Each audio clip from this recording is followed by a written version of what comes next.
Panas ha? Mana rumahnya? Assalamualaikum. Popiah. Yes. Fish. Ni berapa ketul dia ni? Tahu dia ada 24 pieces. Dah lama ke ni ke? Sekejap. Cari tempat boleh panas lah. Dah lama lah juga, tapi ni just as a part time lah. Part time. Full time apa? Part time saya hilang.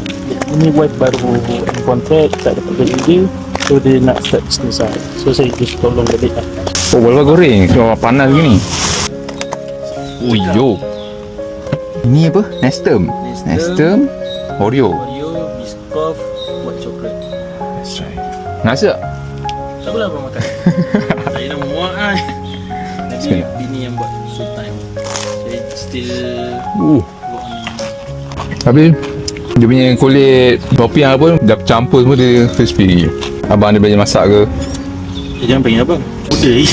Muda lagi? Muda lagi. Sorry lah, ingatkan lagi tua. Ingat tadi macam kahwin lewat ke apa. Belajar masak tu tak ada lah, tapi before this saya kerja kedai makan.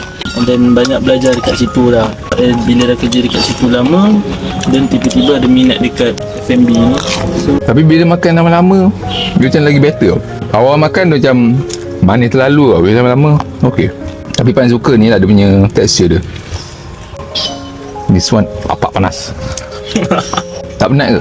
Buat dua kerja? penat tu tolak tepi lah, nak sampai tu.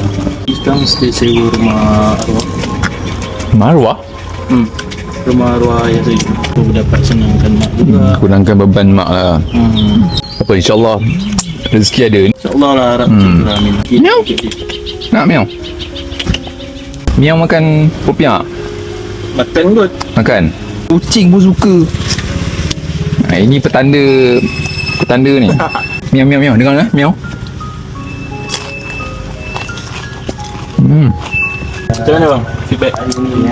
Feedback mula-mula rasa agak terlalu manis lah coklat dia. Tapi bila dah lama, dia ketagih.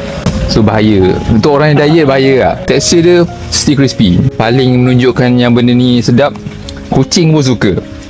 Ya miau? Dia jilat lah. Nah.